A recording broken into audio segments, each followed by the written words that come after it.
everybody should come to the realization when an investigation is taking place, the reason why law enforcement truly has the upper hand is they've got so many more resources at their disposal than the criminal who committed the crime. One of those major resources that comes into play in just about every single large, in the sight of all type of cases, we're talking about capital cases, quadruple homicides like the Idaho 4. They utilize a very strategic resource, but there's different forms of that resource.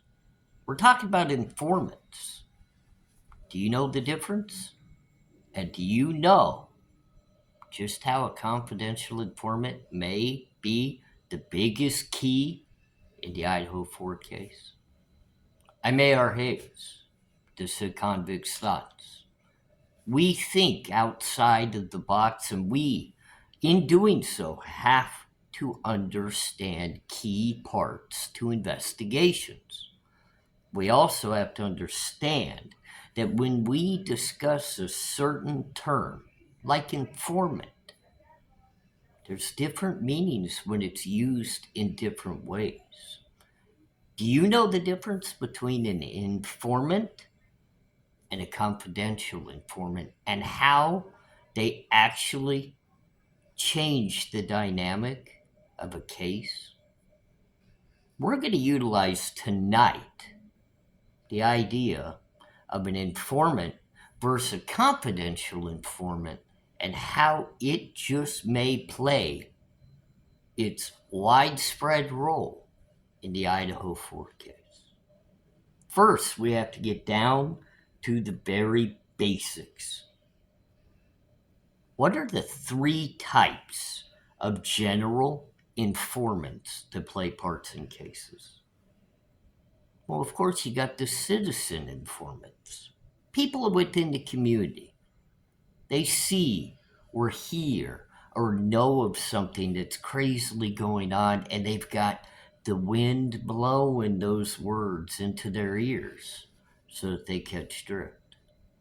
It's those very people that make phone calls into law enforcement or investigators or tip lines to give information that may not be actual real truth, but it gives them a foundation of what they're going to move forward with and take looks at within their investigation.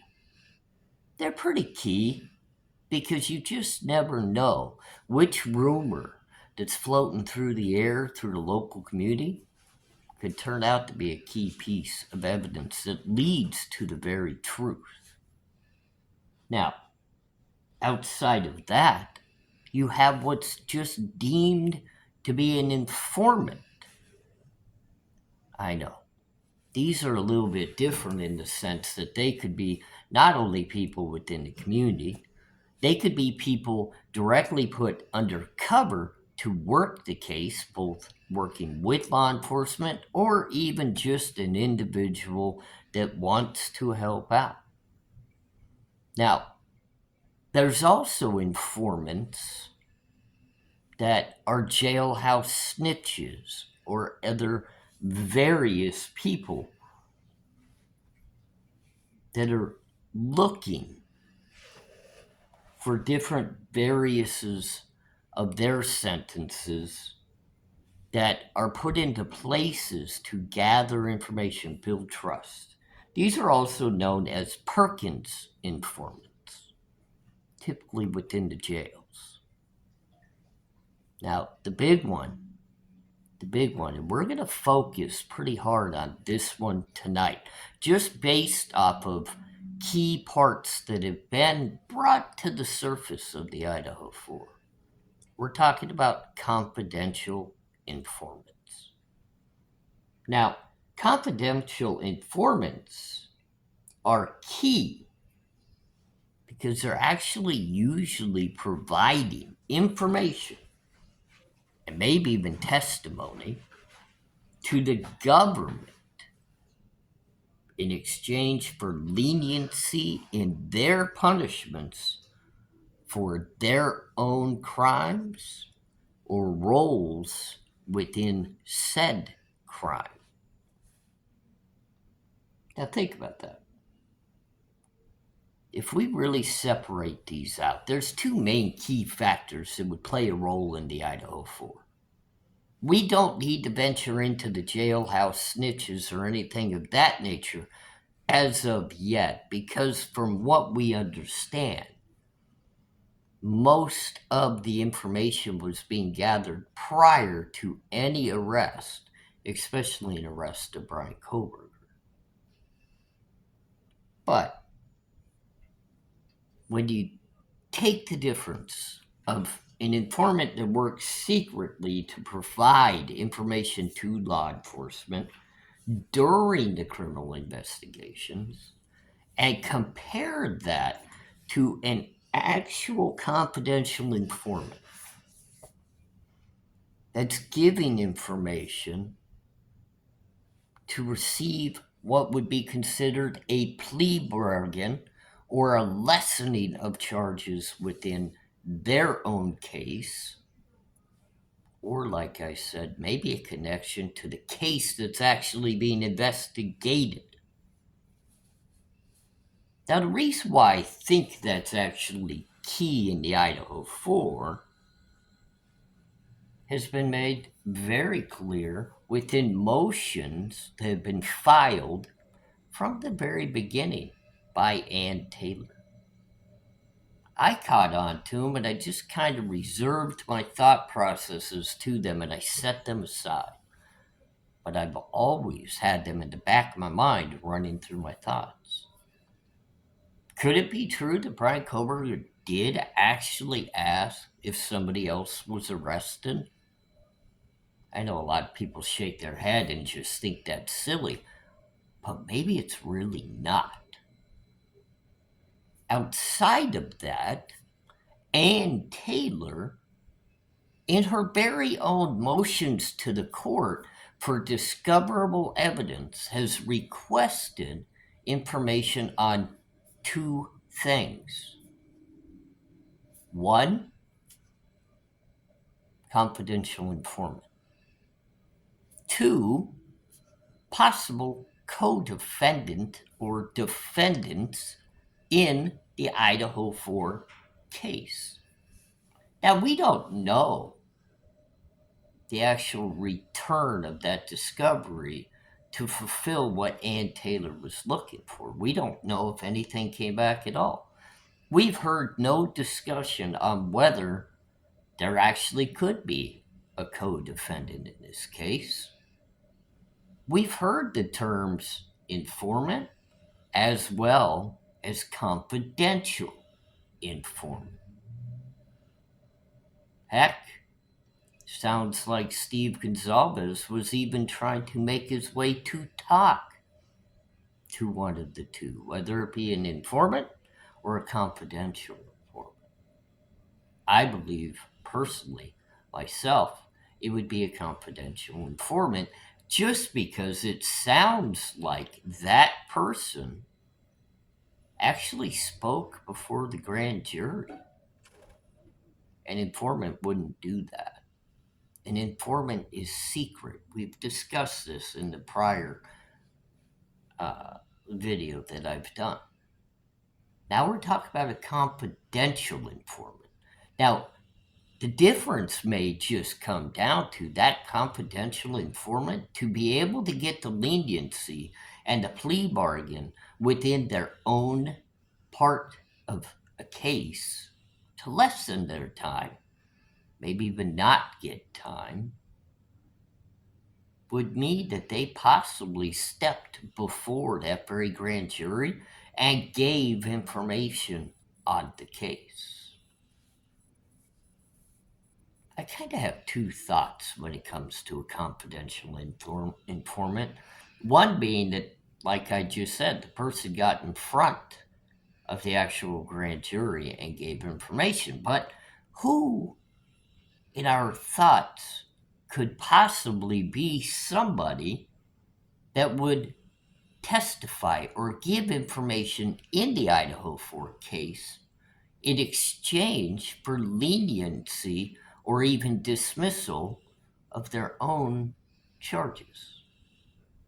Who could fit into?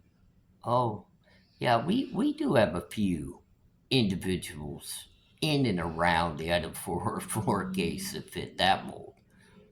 Two of them just happened to be boyfriend girlfriend that were kind of facing some pretty serious charges themselves in the death of Caden Young. I mean, we know they were at least selling and delivering narcotics.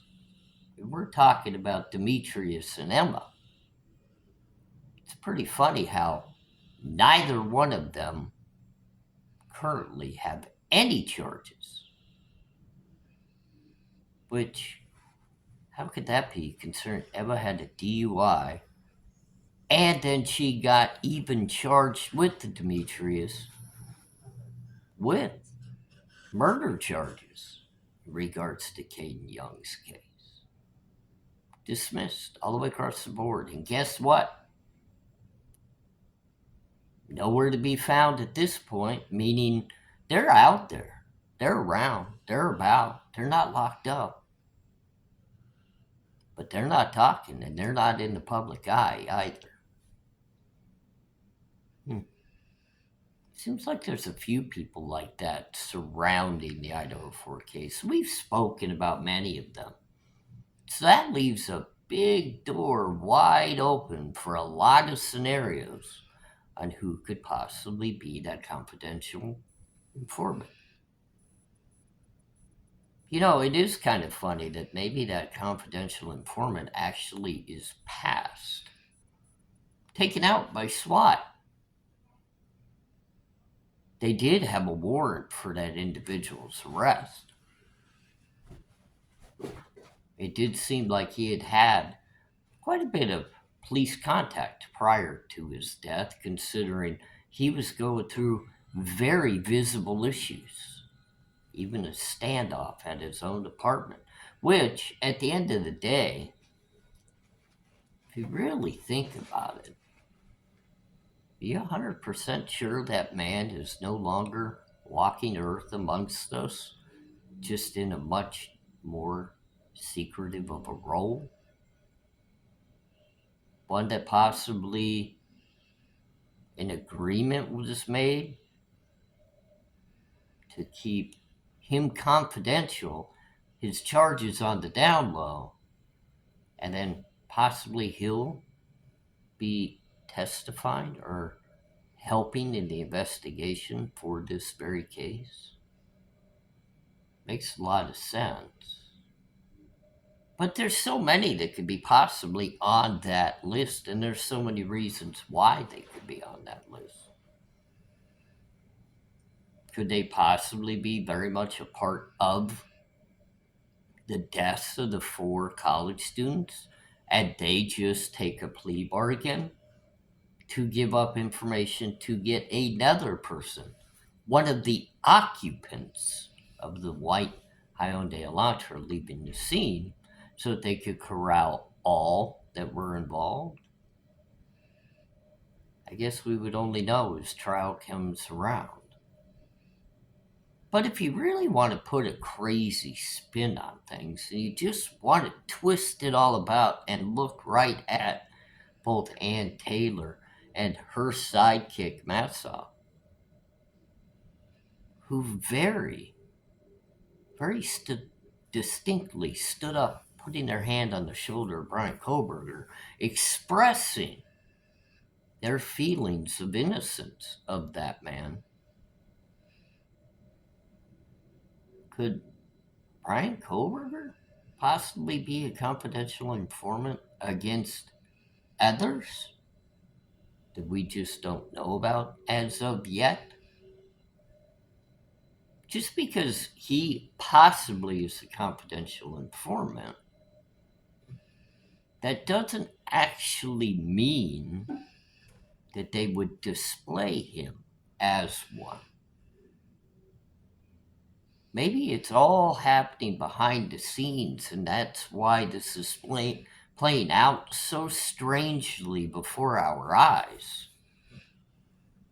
They're showcasing him as the perpetrator while gathering more evidence and doing more research based off of information he could possibly be providing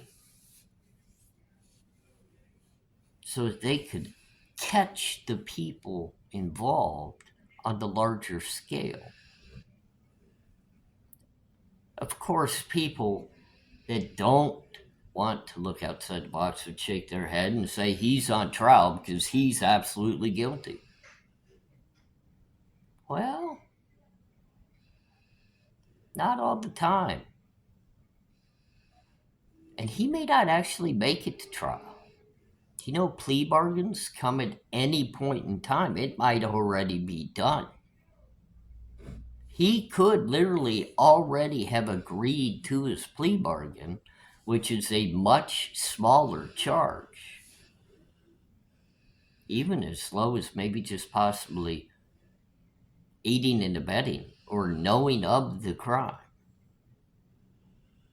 Because we've all heard the people say Bryan Kohberger called law enforcement before leaving the area to drive to Pennsylvania.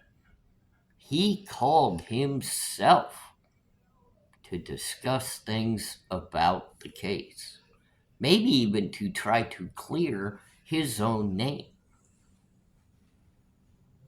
That's interesting to think about, isn't it? Really? I mean, if you think about him making that phone call, could he possibly have called and said, I know you're looking for a Hyundai White Elantra, and I have one. I happened to be driving in that area that night. I picked up a few buddies of mine. Just kind of wondering what you might be looking for. Can I help in any way? Heck, I wanted to work for law enforcement. I'm only a PhD student in criminology applying to work for the different law enforcement agencies in the area. If there's any way I could be of help, I would like to be. I mean, couldn't that kind of lead into the fact that he didn't have any connection to the victims? He happened to be out driving around at odd hours of the night.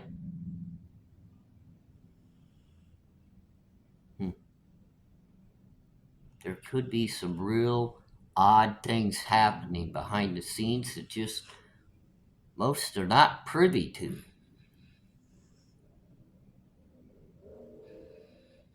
A confidential informant still at times gets charged and convicted on lower parts of the crime.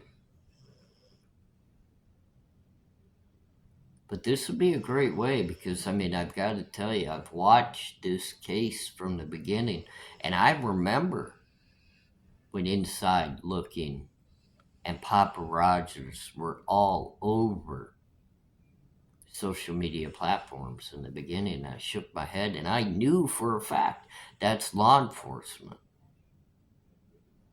That is the FBI or direct law enforcement task force investigating the case, trying to lure people out of the woodworks to give information. Now, you also got to look as well.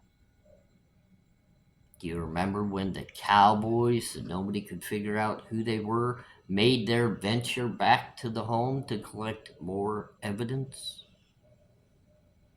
Do you remember how this investigation was so crazily off course at the beginning, all to be directed to the arrest of Bryan Kohberger?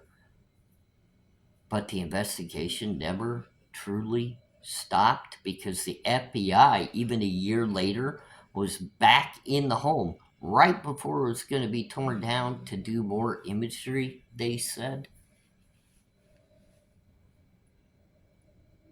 It's crazy to think about how confidential informants work. It's crazy how they're hidden and they're pled out and they get lower level charges than they possibly should.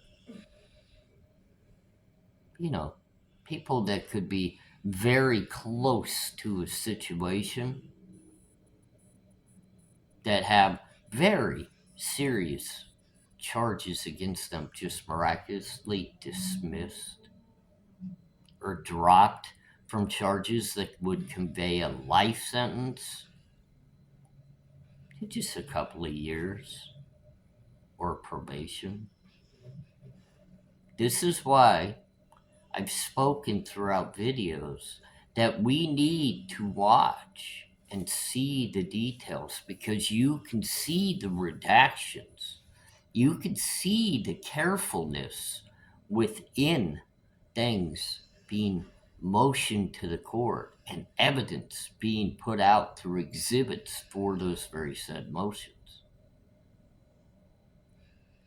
Just know confidential informants are not always who or what you make them out to be. They'll come out and shock everybody on who it could possibly be.